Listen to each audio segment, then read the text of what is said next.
350 guests rose to their feet as my sister glided down the aisle, radiant beneath the chandeliers. Cameras flashed, violins soared, and for a moment, it felt like perfection until I saw him. My grandfather, Henry Collins, sitting quietly in the back, wearing his old gray suit and that faded watch he'd worn since forever. When he stood to greet her, Samantha hesitated. Then, smiling for the crowd, she said, "Oh, sir, you must be mistaken. Sir, not Grandpa, just sir."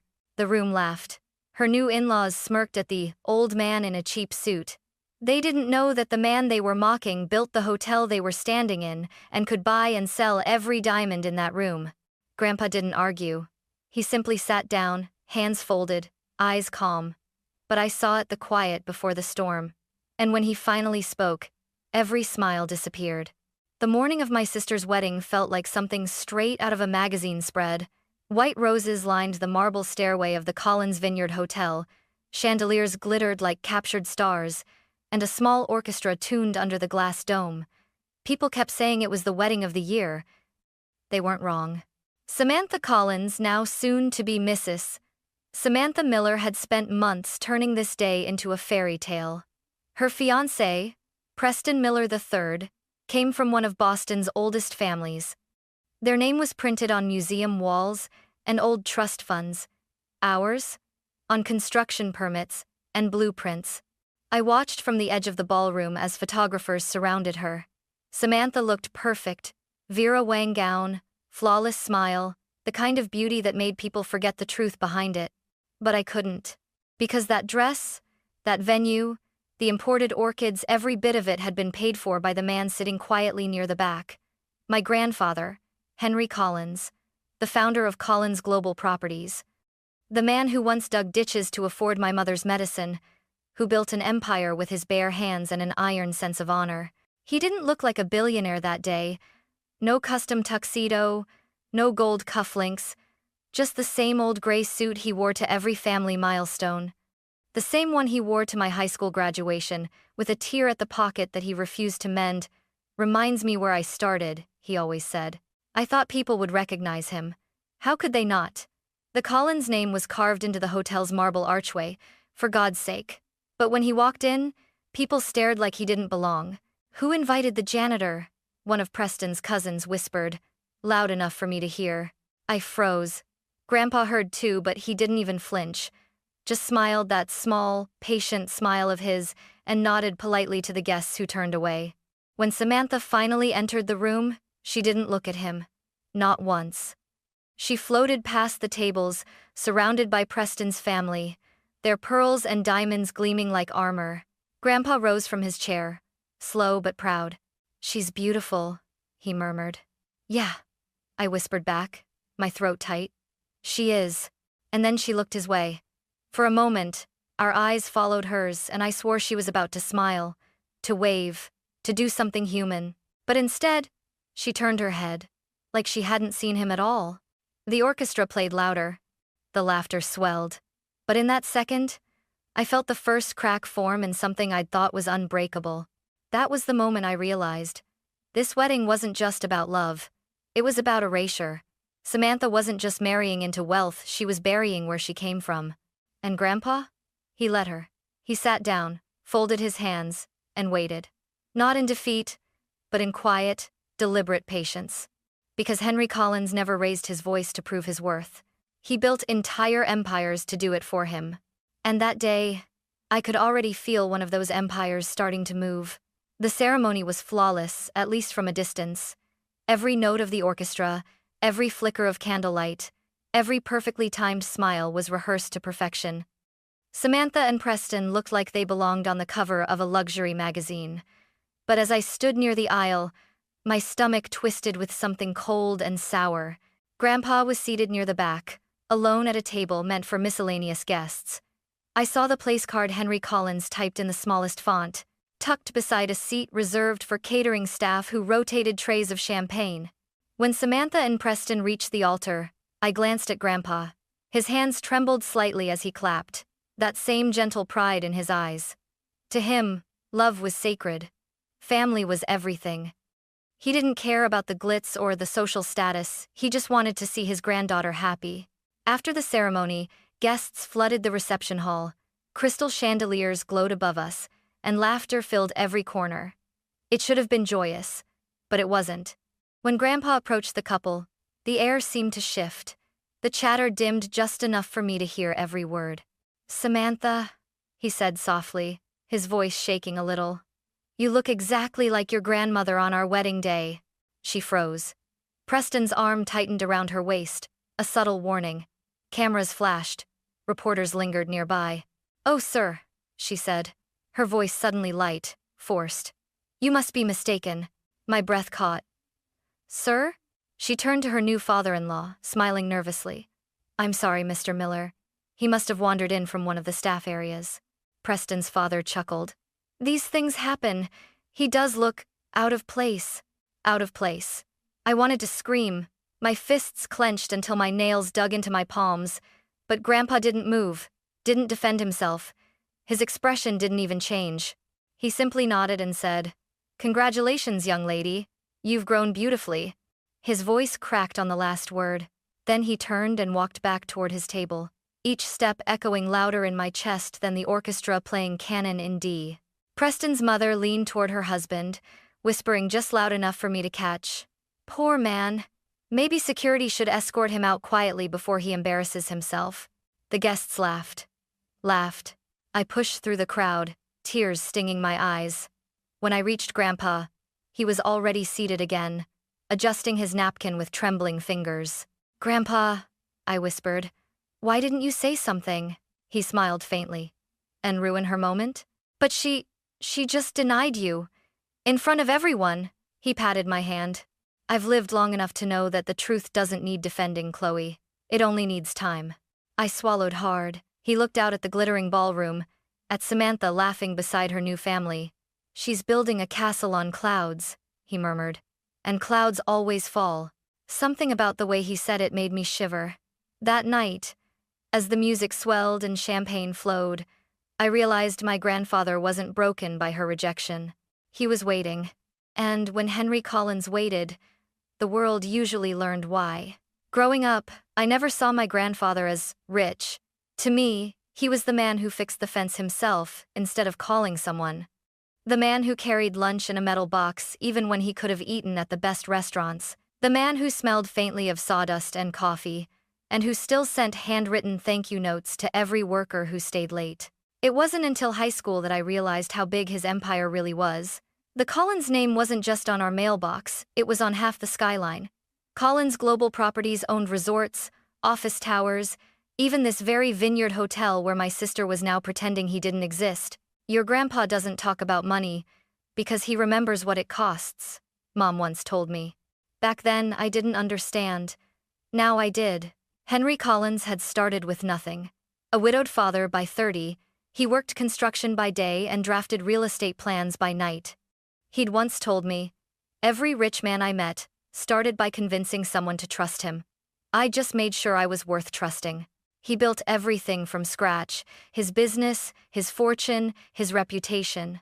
But the one thing he valued most wasn't any of that. It was family. That's why Samantha's betrayal cut so deep. She wasn't just denying a man, she was denying the foundation he'd built his entire life on.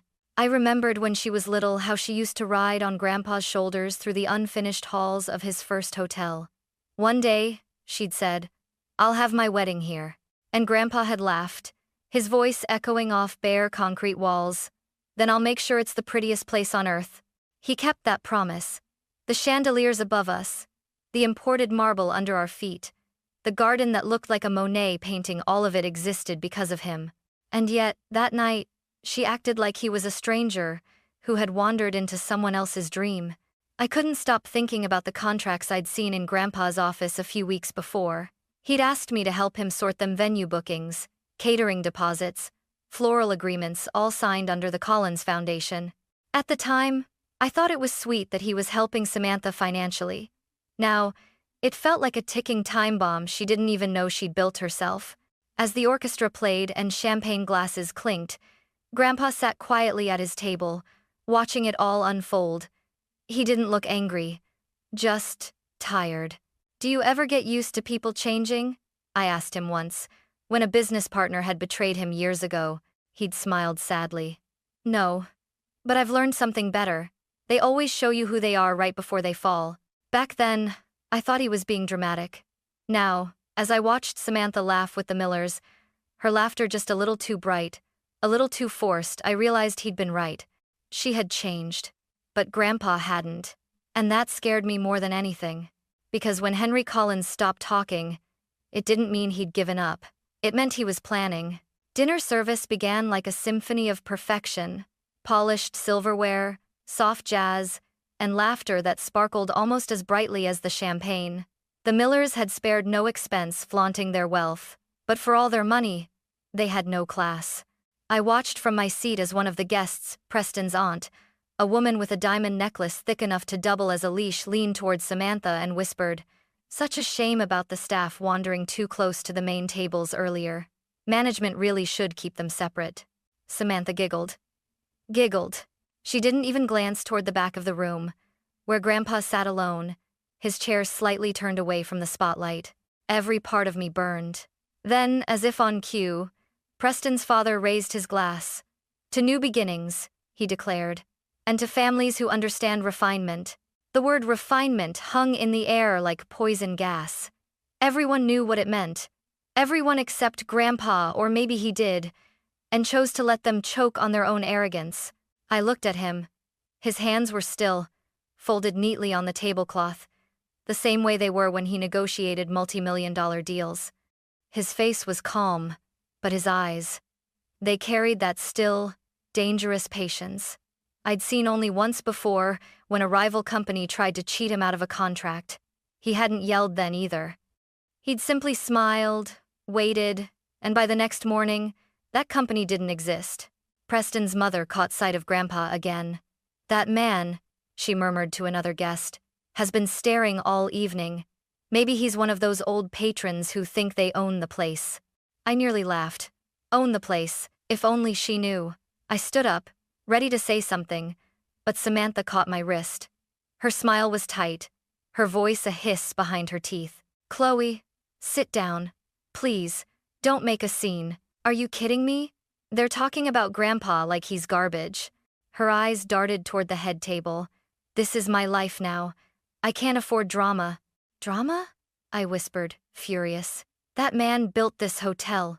You wouldn't have a single flower here without him." Her expression hardened. "He built his world, Chloe.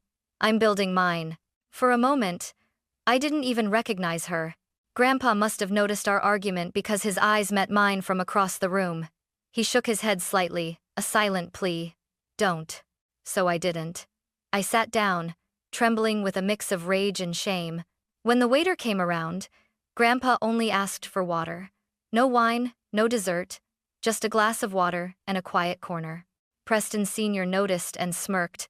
"Ah, a man of simplicity. How admirable. Or inconvenient," his wife added, laughing softly. The laughter spread again, that awful, sophisticated laughter people use to hide cruelty behind charm. Grandpa lifted his glass. "To simplicity," he said softly, before taking a sip. No one toasted back, but in that silence, something shifted. I could feel it like static before lightning. The kind of silence that doesn't mean surrender. The kind that means calculation. He didn't storm out. He didn't defend himself.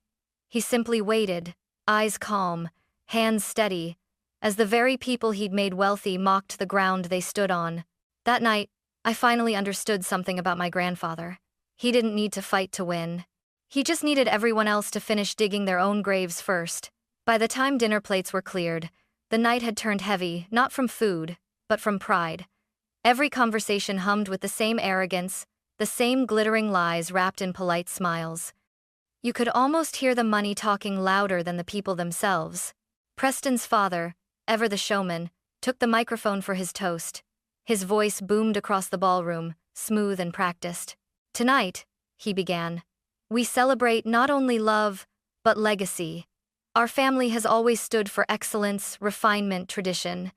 And now, we welcome Samantha into that tradition." Applause erupted. Cameras flashed. But his next words felt like a blade twisting. She comes from humble roots, but her grace proves that class can't be bought. It's inherited or married into. The room laughed. Even Samantha forced a tight smile, pretending not to notice the cruelty buried in the compliment. Grandpa didn't laugh. He didn't even blink. He just stared into his glass of water as if measuring how long patience could last before it spilled over. When the applause faded, he rose slowly from his seat. The sound of his chair scraping against the marble floor was louder than the orchestra. Heads turned. Whispers rippled. "Henry?" I whispered, using his first name the way I did when we talked business. "Please don't." "Ah." He smiled at me gently. "Sometimes, Chloe, silence costs more than words." And with that, he began to walk toward the stage. It wasn't a dramatic march, just steady, calm steps. The kind of movement that made you wonder if the ground itself should be nervous. The room began to shift uneasily. Preston's mother frowned. The photographer lowered his camera. Even the band trailed off mid-note. Preston Sr. looked surprised but amused. "Sir, I'm afraid this is a private moment," he said lightly, still holding the microphone. Grandpa reached him, nodded politely, and said, "Then perhaps I should make a private correction in public." A murmur spread like fire. The guests leaned forward, curiosity replacing boredom. He looked at Samantha first. "You've done well tonight," he said. "Beautiful gown, fine music, a celebration worthy of your grandmother's dreams." Her lip trembled. "Grandpa, but," he raised a hand. "Don't worry, I won't embarrass you." He turned to the crowd. "Though, I might enlighten a few of your guests." The tension thickened. Preston Sr. tried to regain control. "I think we've had enough speeches," but Grandpa's voice cut through him like steel wrapped in velvet. "There's one more bill to settle before the evening ends." I swear you could feel every breath in the room freeze. He reached into his suit pocket and pulled out a small leather folder, the same one I'd seen on his desk the week before. I recognized the seal embossed in gold, Collins Global Properties. He placed it gently on the table before him. Every contract for tonight's event, the venue, the catering, the entertainment, even this vineyard carries one name at the top. Mine. You could have heard a pin drop. He smiled faintly, eyes still calm. "So before we continue celebrating refinement, perhaps it's time to acknowledge where refinement truly came from." Preston Sr.'s face went pale. You're joking." Grandpa finally took the microphone. His grip was steady, his voice unshaken.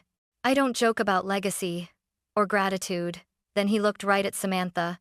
"You may pretend not to know your family, but tonight, the world will remember exactly who you came from." And in that single moment, the air changed. The laughter died. The storm had arrived. I don't remember who gasped. First, maybe me, maybe one of the guests, but the sound swept through the ballroom like a wave. Preston's father froze mid-smile, his champagne glass trembling in his hand. The string quartet faltered, notes dying in the air. Grandpa's voice, though quiet, carried across every inch of that glittering room. "Everything you see here, every flower, every chandelier, every drop of wine was funded by Collins Global. That's my company." Someone laughed nervously. "You can't be serious," Preston Sr. muttered, trying to recover. Grandpa's eyes didn't waver. "Serious enough that the receipts total just over $1 billion. A collective gasp rippled through the room. Samantha's face drained of color. The photographers froze. Flashes stopped mid-click. The air itself felt electric, sharp enough to cut through silence. Preston's mother whispered, "He's bluffing." Grandpa heard her. "Madam," he said gently, "if I were bluffing, you'd still have power." Then he reached into the folder and pulled out several crisp documents, contracts, stamped and notarized, bearing his unmistakable signature. He laid them on the table like cards in a final hand of poker. "The Collins Foundation financed every vendor tonight. And as of this moment," he said, his voice firm but calm, "that funding is withdrawn." For a second, nobody understood what that meant. Then, one by one, the hotel lights flickered. The music stopped completely. The catering manager rushed toward the stage, pale-faced. "Mr. Collins," he stammered, "should we proceed with the new instruction?" Grandpa nodded once. And just like that, the staff began packing up. Trays of untouched desserts vanished. The champagne fountains were turned off. Waiters exchanged uneasy glances before wheeling away silver carts. Guests murmured in confusion. "What's happening?" someone asked. "Is this part of the entertainment?" Preston Sr. stepped forward, his face crimson. "This is absurd. You can't just shut down a private event." Grandpa turned to him, still polite, still deadly calm. "I can when I own the event, the venue, and the company that signs your paychecks." The ballroom erupted into chaos, not shouting, but whispers, frantic and terrified. I saw Preston grab Samantha's arm. "What the hell is going on?" She was shaking. I didn't know," she whispered, voice cracking. "I swear I didn't know." Grandpa finally looked at her, and that look, it wasn't anger. It was heartbreak carved into stillness. "Oh, Samantha," he said quietly. "You knew enough to be ashamed of me. That was all you needed to know." Tears welled in her eyes. "Please, Grandpa. I just wanted them to accept me. I didn't mean—" He stopped her with a single gesture. "You wanted to fit in with people who mock kindness and worship appearance. Congratulations, my dear. You fit perfectly." Preston's father stepped between them. "Now see here, old man." "Old man?" Grandpa interrupted, raising an eyebrow. "That old man owns this hotel, the vineyard that supplied your wine, and the brokerage that manages your real estate trust. Perhaps you'd like to rethink your tone before I decide to restructure a few portfolios." The color drained from Preston Sr.'s face. Then Grandpa did something no one expected. He turned to the guests, all 350 of them, and spoke not with fury, but clarity. "I built my life on the idea that work gives dignity, and money means nothing without respect. I taught my family the same. Tonight, I was reminded how easily people trade both for applause." He paused, letting silence settle like a verdict. "So, here's my final toast." He lifted his glass of water, still untouched. "To honesty. It's not served here tonight, but I hope you all find it someday." He placed the microphone back on the table, nodded to me, and started walking toward the exit. Samantha reached out, desperate. "Grandpa, please don't do this." He didn't turn around. I already did. Then, as if on cue, the main chandelier dimmed, casting the room in an eerie half-light. The luxury crowd, the refined elite, stood frozen among empty tables, plates of half-eaten food, and a silence so heavy it pressed against the walls. I followed him with my eyes until the door closed behind him. And in that moment, I realized something chilling. He hadn't just ended the wedding. He'd ended the illusion that had kept it alive. Everything Samantha thought she'd gained, wealth, status, approval, vanished in the space of one quiet speech. And the people who had mocked the old man in the cheap suit, they finally understood what real power looked like, and it wasn't wearing designer. The ballroom erupted into confusion the moment Grandpa left the stage. Voices overlapped, chairs scraped against the marble floor, and the illusion of perfection cracked like glass under pressure. The orchestra quietly packed up. The waitstaff moved like ghosts, collecting untouched champagne flutes. It was as if the entire event, the lights, the laughter, the music, had been built on strings that Grandpa had just cut. Samantha stood frozen in the center of it all, still in her white Vera Wang gown, still surrounded by flowers that suddenly seemed more like funeral wreaths than wedding decor. Her eyes darted around the room, looking for somewhere to hide, but there was nowhere left. The fairy tale had ended, and she was still on stage. Preston grabbed her arm. "What the hell was that?" "I don't know," she whispered, her voice trembling. "I didn't think he'd—" "You didn't think?" His voice rose. "You let this happen. You humiliated my entire family." "Your family?" I couldn't hold back anymore. I stepped forward, my voice sharper than I intended. "She humiliated our family first." He turned to me, furious. "Stay out of this." But I didn't. Grandpa built this entire night for her. Every rose, every chandelier, every glass of champagne, all him. And she stood there and called him sir. End quote. Samantha's tears spilled, streaking down her perfect makeup. "Chloe, please, no," I snapped. "You don't get to cry about this now." The whispers around us grew louder. Some guests stared in shock. Others fumbled for their phones, pretending not to record but capturing every moment. Across the room, Preston's father was red-faced, pacing near the bar. "We'll sue him. He can't just cancel service mid-event. We had contracts. The hotel manager, visibly pale, approached him cautiously. Actually, sir, the contracts were all signed under Mr. Collins' foundation. Your family name isn't listed on any of the financial documents. Preston Sr. froze. You're lying. I'm not, the manager said quietly. Without final authorization from Mr. Collins, our operations cannot legally continue tonight. Preston's mother gasped. Do you know who we are? The manager's tone softened, but his words landed like a stone. Yes, guests.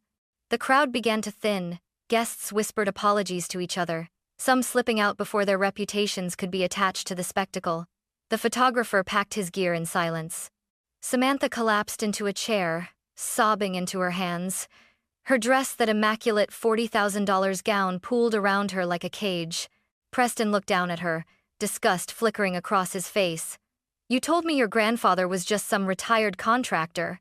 You lied to me. She looked up, desperate. I didn't lie, You just what? He hissed. Didn't want me to know your fortune didn't come from old money like mine? That your family actually worked for it? She shook her head, broken. I just wanted you to see me as one of you. He stepped back. Congratulations, Samantha. You are pretentious, superficial, hollow. I wanted to hate him for his cruelty. But in that moment, even he wasn't wrong. At the far end of the room, I spotted a familiar face, a journalist from the Boston Ledger. He was already typing furiously into his phone, camera light blinking red. By morning, this would be everywhere. The headline practically wrote itself. Billionaire disowns granddaughter mid wedding, guests left in shock. I took a deep breath and walked towards Samantha.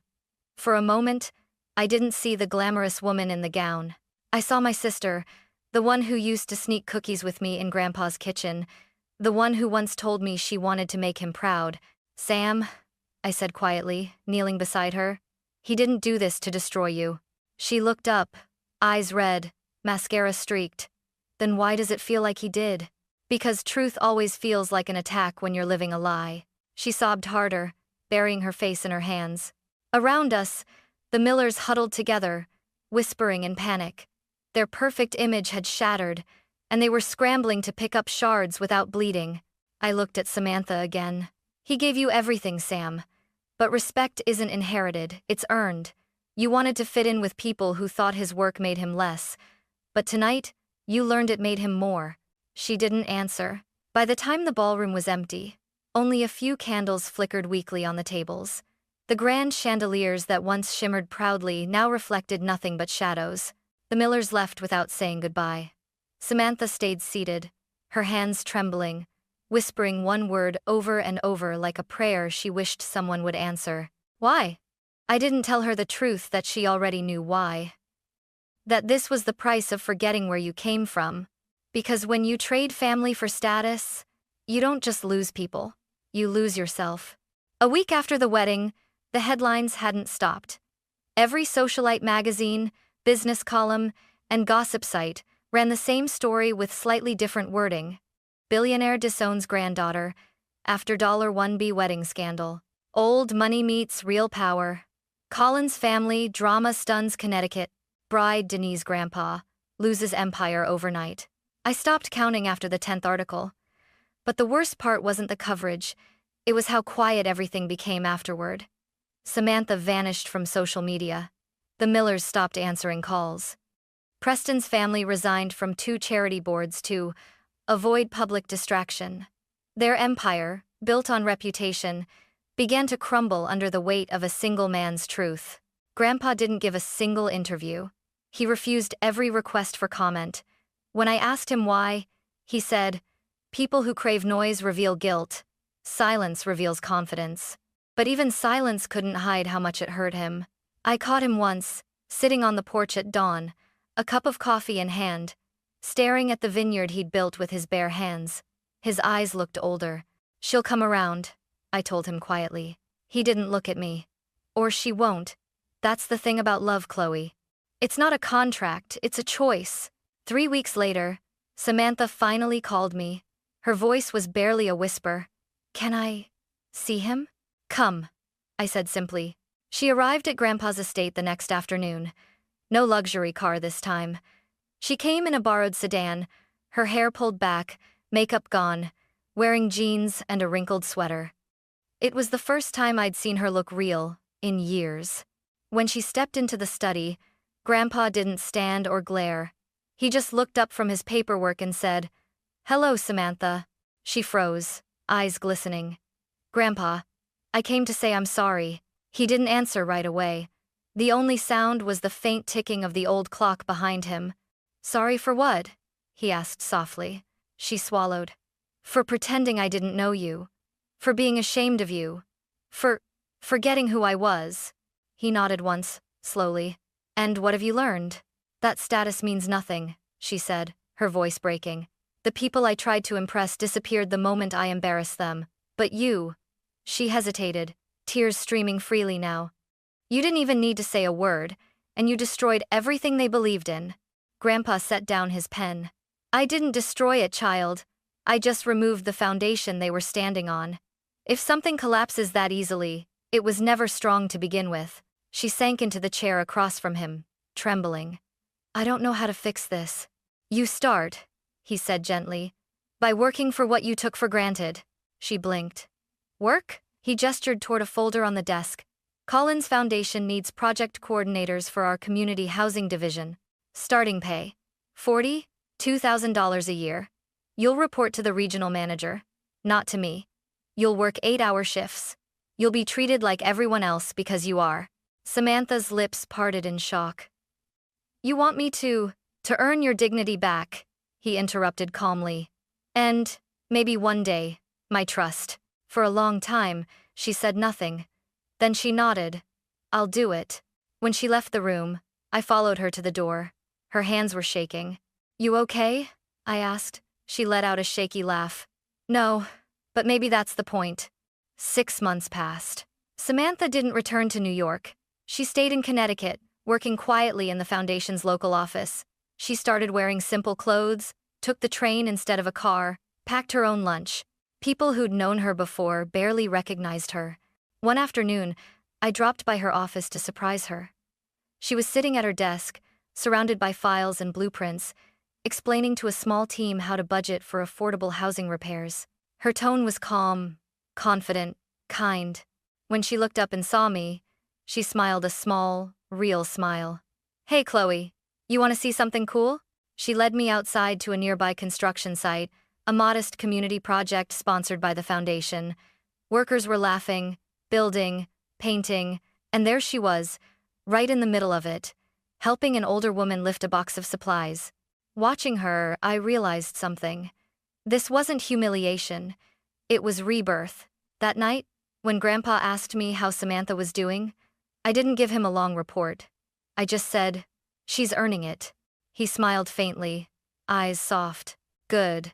Maybe she'll finally understand that wealth isn't what you inherit, it's what you build when no one's watching."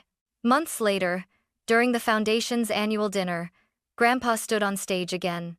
But this time, there were no chandeliers, no luxury gowns, no champagne fountains, just a modest hall filled with volunteers and families the foundation had helped. Samantha sat beside me, hands clasped nervously in her lap. When Grandpa finished his speech, he paused, scanning the crowd. Then his eyes landed on her. "Some mistakes," he said, "don't end a legacy. They redefine it." He raised his glass of water, of course. "To forgiveness, not the kind that's spoken, but the kind that's earned." Samantha's eyes shimmered with tears. I reached for her hand, and she squeezed mine back. For the first time since that disastrous night, I felt peace settle between us. Because redemption, like wealth, doesn't happen overnight. It's built one honest choice at a time. And as the applause echoed softly through the hall, I could almost hear Grandpa's favorite saying in my head, the one he'd told us both when we were kids. "Real class isn't about how high you climb. It's about remembering who lifted you up."